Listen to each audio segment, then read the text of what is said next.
Almost 40% of the global south is mired in crippling debt, according to a UN report. Is there a way out? Hello, I'm Anand Naidu, and this is The Heat.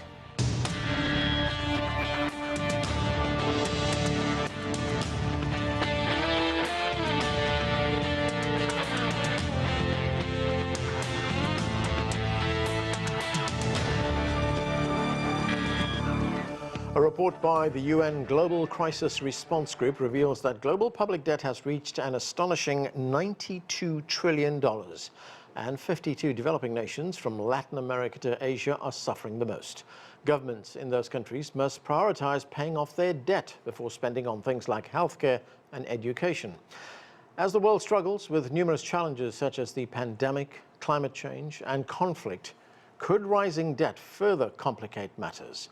We begin with this report from CGTN's Daniel Arap Moy. According to the United Nations, public debt around the world has been on the rise over the last decades. Cascading crises in recent years are reported to have triggered a sharp acceleration of this trend. Now, in 2022, global public debt comprising general government, domestic, and external debt reached a record $92 trillion. The UN says developing countries owe almost 30% of the total global public debt. Now, public debt is reported to have increased faster in developing countries due to growing development financing needs, worsened by the COVID-19 pandemic, the cost of living crisis, climate change, and limited alternative sources of financing. Now, developing countries are reportedly dealing with an international financial system that exacerbates the negative impacts of cascading crises on sustainable development. Now, total public debt for developing countries increased from 35% of GDP in 2010 to 60% in 2021. External public debt, the part of a government's debt owed to foreign creditors, increased from 19% of GDP to 29% of GDP in 2021. According to the UN, developing countries' debt trends have caused a rapid increase in total public interest payments, with countries devoting more than 1.5% of their GDP and 6.9% of revenues for interest payments, a sharp increase over the last decade. Now, at least 19 developing countries are said to be spending more on interest than on education. 45 others are spending more on interest than on the health of their citizens. Now, 3.3 billion people are currently directly affected by underinvestment in education or health due to large interest payment burdens. According to the UN, improving the real and effective participation of developing countries, scaling up affordable long-term financing, and providing liquidity in times of crisis will go a long way in addressing the current global debt challenges. To discuss this and more, let's bring in our guests. Joining us from Cape Town, Ebrahim Rasool is a former South African ambassador to the United States. In Maryland, Sourabh Gupta is a senior Asia-Pacific policy specialist at the Institute for China-America Studies. From Montreal, Yves Engler is a political activist and author. And joining us from London, Klisman Murati is the founder of Pareto Economics and creator of the Global Power Index. Welcome to all of you to the show. Klisman, that UN report says public debt has reached, quote, colossal levels to the tune of $92 trillion. And to put that into some kind of perspective, that's 5 times what it was 20 years ago, actually a little bit more than 20 years ago in 2000, while GDP has only increased 3 times in that same period. How and why did we get to this point? That's a good question. There's 2 things that contributed to such drastic demand and debt needs across the world, not only in emerging markets, but also more developed markets. And that is the 2 biggest macro shocks we've seen for the last 20 years being to the 2008 crisis and also COVID, after which many different things happened within economies, which demanded governments to issue debt to pay for the crisis that was unfolding during those periods of time. But also what I want to mention to your viewers is that these numbers sound alarmist, 92 trillion. But if you look at the fact that debt to GDP in developed economies are a lot higher than in emerging economies, and the fact that developed economies have a much more wider ramifications on macroeconomics than do emerging economies. If something happens in developed economies, that impacts the entire world, whereas emerging market crises typically are insulated and only impact that country or that region. But it does affect, Klisman, their spending priorities, doesn't it? And as our reporter told us, they have to sacrifice things like education, healthcare, in order to service these debts. That's true, and that's one of the bad things about having so much debt on your balance sheets and on your books in general, because you need to dedicate a lot of money to servicing those debts, and there is a lot of political risks that emerges within your countries when, especially if more than sort of 6% of your income goes towards servicing these debts, especially if you can't make that money back through exports, depending on if you export that much in the first place. And there's a deficit that needs to be filled up, which can't be filled up if you don't have revenues. So emerging markets and developed markets, again, I stress, are both suffering from this debt crisis that we're facing globally. And the only way to really help emerging markets is by increasing their credit scores, which will make debt cheaper, but that's over the long period of time, and better capital allocation from governments, so that that money that they spend on education, healthcare, has dividends which pay back into the economy. Ambassador Rasool, as we heard, 3.3 billion people are impacted by this, specifically in developing countries, which owe 30% of the current public debt. This is what the UN Secretary General, Antonio Guterres, had to say about this. Let's listen. A total of 52 countries, almost 40% of the developing world, are in serious debt trouble. It is one result of the inequality built into our outdated global financial system, which reflects the colonial power dynamics of the era when it was created. The system has not fulfilled its mandate as a safety net to help all countries manage today's cascade of unforeseen shocks, the pandemic, the devastating impact of the climate crisis, and the Russian invasion of Ukraine. So, Ambassador, what do you make of that? I mean, there's Antonio Guterres telling us that it's not just current circumstances, but much of this stems from the fact that, a lot of these countries have a past which was steeped in colonialism. I think it's very important that the Secretary General of the United Nations raises the issue of colonial inequalities. If it had come from anyone else, it would simply be ideological, but I think that here it locates the very reasons in the architecture of the world, and particularly the architecture of the economics of the world and the financial systems of the world. And so I think if we take what the Secretary General says a step further, it appears that the resolution of the debt crisis must be preceded by a restructuring of the architecture. And this architecture is not just of the financial institutions. It has to be about the World Bank, the IMF, and the inclusivity and greater representation, greater equities within it. But it's also about the United Nations itself. You can't have the anachronistic system of World War II continuing, where Africa, for example, and large parts of Asia are excluded from even the political architecture of the Security Council. And so, in a sense, if you want 3.3 billion people to be mired in poverty and inequality and lack of education, no adequate healthcare system, then you could continue with the architecture, both economic and political, as it is. And so I think it's very significant that that statement is made by the Secretary General, because it gives us the clue that you've got to change the architecture itself before you can think of dealing with the current realities.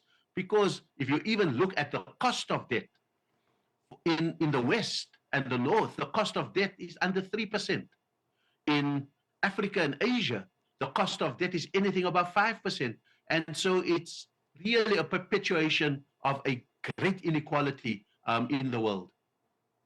Sourabh, as I said, developing countries are spending more on interest payments than they are spending on things like education and things like healthcare. The United Nations Development Program Director, Akim Steiner, he was quoted in the Washington Post as saying, and I'm quoting him here, he said, "Poverty and the inability of the state to be of assistance, to be a service provider, is beginning to polarize societies.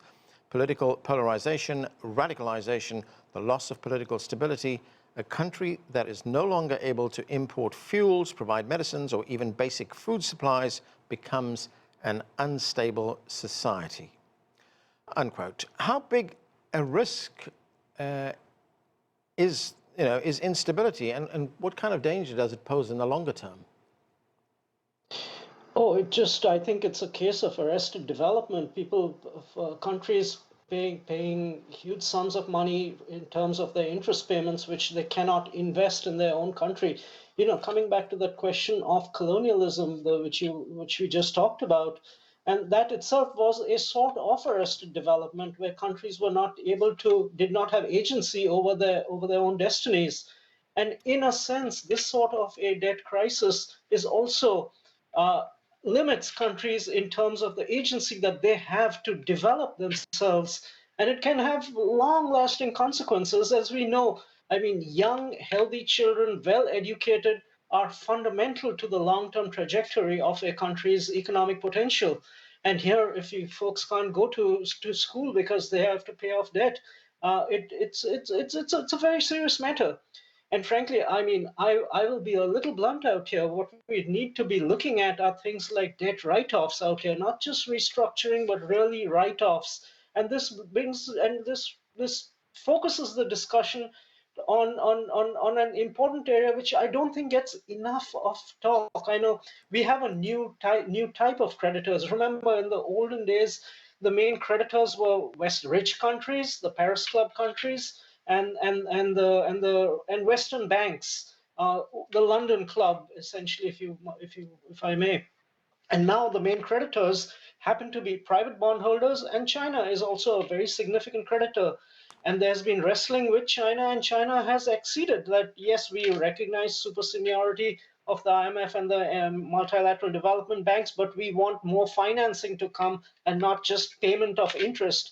But I don't think the private bondholders have been corralled in such a way. They need to come around to doing debt write-offs. They did not participate in the HIPC write-offs in the 2000s. They did not participate in debt service suspension initiative at the time of COVID as part of the common framework. They are not doing their role. And I think we really need to have a conversation of how private bondholders can also now contribute to debt relief in poor countries. And I think that conversation needs to be had now. Yves Engler, great to see you again. There was a meeting in Paris last month in June which focused on this very issue. It was called the Paris Summit on a New Financial Pact. And one of the meetings that took place on the sidelines of that summit was the World Bank chief, Ajay Banga. He was talking, and this is what he had to say about global debt. Let's listen. The divide comes from the fact that the global south is feeling that they in some ways are paying for the development that the global north has been the lucky ones to have. Now, lucky is not the correct word, but that's how it's being interpreted. What do you make of a statement like that? Well, I think if you you look at Ghana and Ivory Coast and all the cocoa production that goes on there, and people make $2 a day, whereas you look at the profits of Mars and the other big multinational chocolate companies, and they're making billions and billions of dollars of profit. There is a system of global imperialism that leads to drastic inequities where the wages, the benefits that go, when you buy a chocolate bar, it's like 1% goes to the people who actually get the cocoa, and the rest of it's taken up by multinational corporations. And when governments try to change these imbalances, they get attacked. So right now, Indonesia has been pursuing very sensible policies around its commodities and having more of the value-added production take place internally.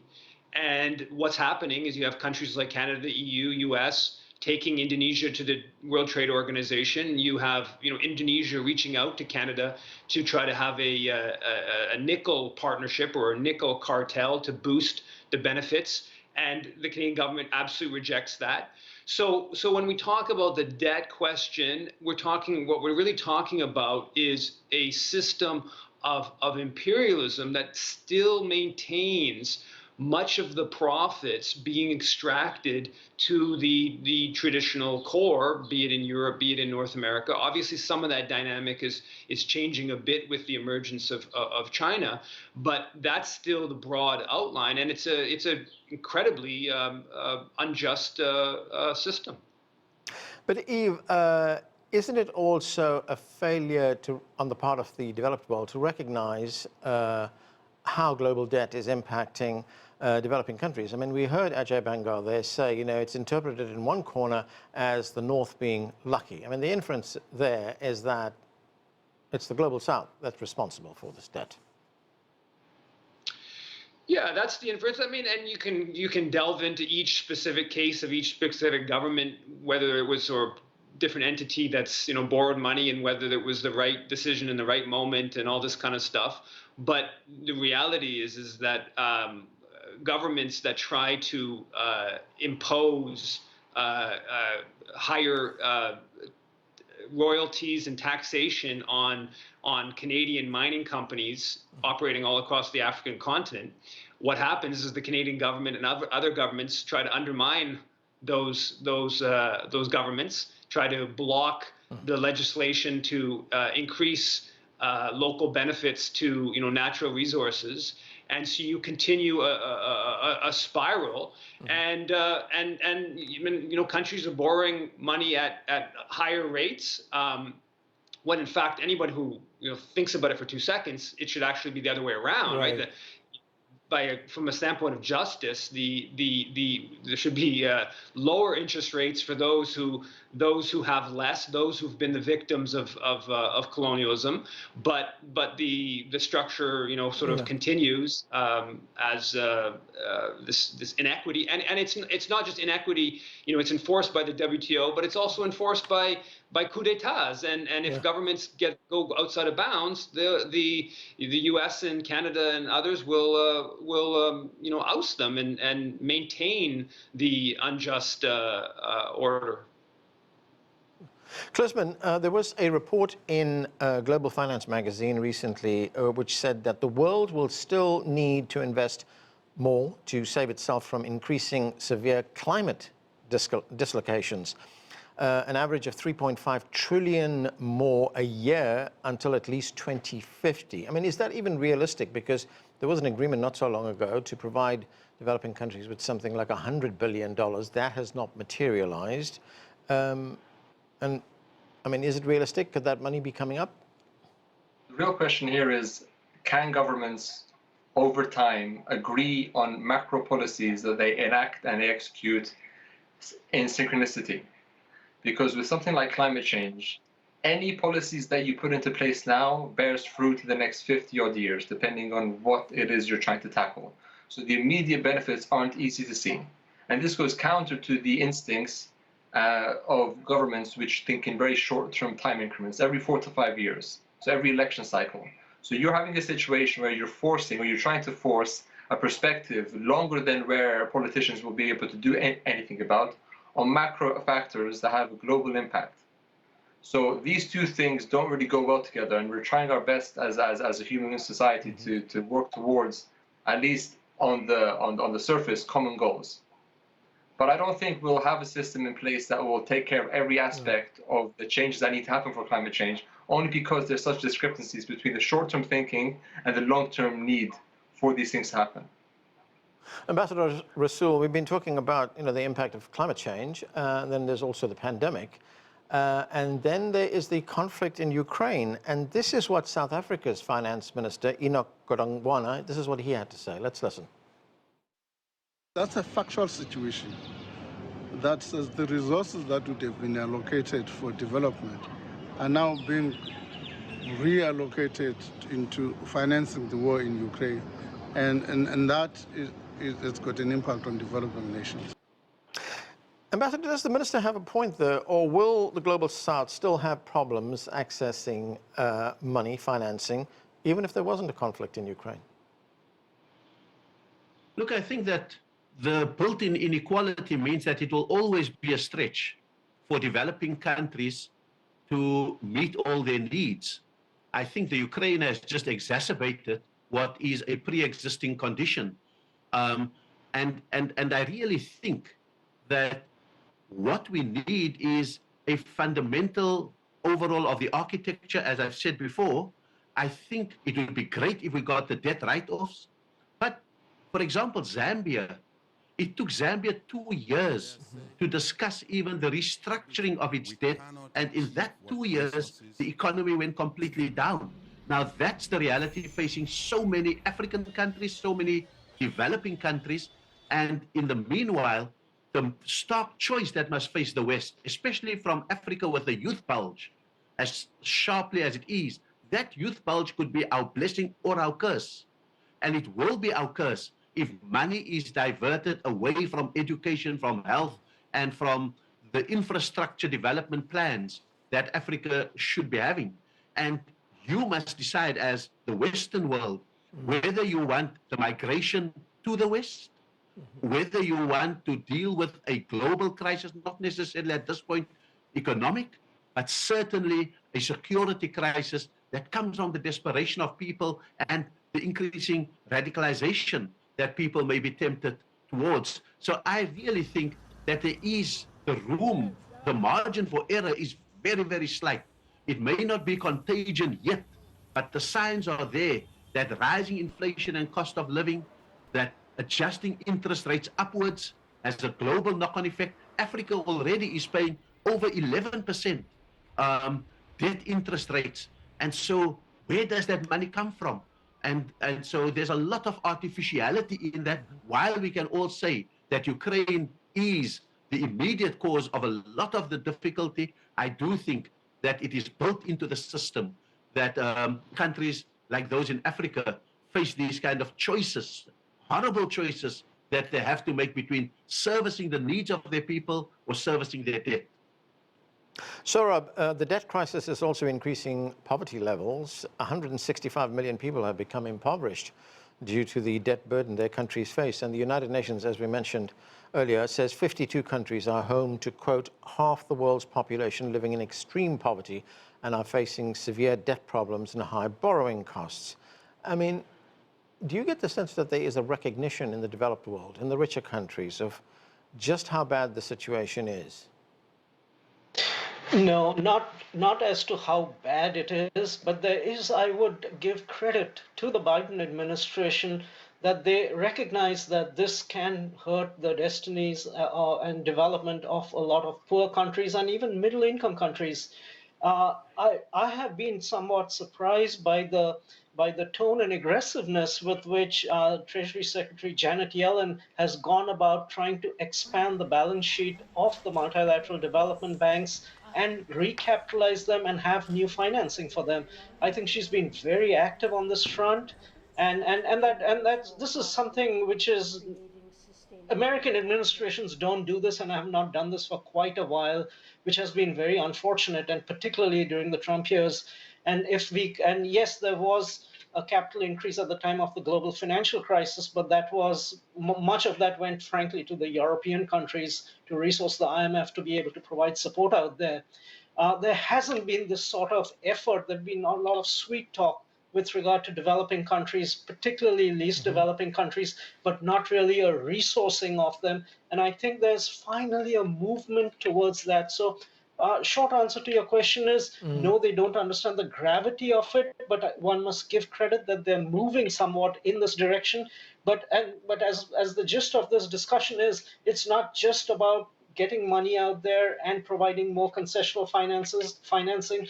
It's also a question of votes and voice in these international organizations so that developing countries can have greater control over their destiny, including the financing mechanisms which go in supporting their development. Yves, what is your view on resolving this crisis? Earlier this year, the Global Sovereign Debt Roundtable held a meeting to try and address the issue, and it will be on the agenda at the G20 meeting, which will be held in India. I mean, what are your expectations? Well, I wouldn't have very high expectations for any serious debt write-off or even significant restructuring in a positive way. I would expect that the G7 countries are going to continue with the model that they have in place. I think one element that should also be brought into this whole question is the whole question of climate debt. And the countries that are facing the burden of debt payments, often to the north and to foreign banks and financial institutions, they are bearing a lot of the brunt of the climate disturbances, whereas they are very little responsible for greenhouse gas emissions. And so that whole incredible injustice of who's responsible and who's bearing the brunt is also an element when we talk about what the sort of moral question should be in terms of debt write-off, in terms of restructuring and stuff like that. That also should be brought into the picture. Now, there's some degree of recognition of that, but when they frame it as if it's like a sort of charity, oh, Canada will give a few $billion for to deal with the impacts of climate disturbances in different African countries, and this is a form of charity, rather than we are the ones that did so much to worsen the climate disturbances. So I think that has to also be part of it. But without real political movements that are demanding change. I mean, I came to my sort of political activism in the early 2000s with the anti-corporate globalization movement, which was basically in part a movement that had seen this, the riots against IMF structural adjustment programs that devastated so many countries in Africa and in Latin America in the 1980s and through the 1990s. And there was a real political movement in North America and Europe to say that there's fundamental injustice in the economic order, and we need to write off countries' debts. We need to redress the imperial and colonial histories. And at this moment in time, unfortunately, there isn't that type of political movement in North America or Europe. Okay, and we have to leave it there. Time has caught up with us. Thank you to all of you for being with us. And that's it for this edition of The Heat. I'm Anand Naidu in Washington, D.C.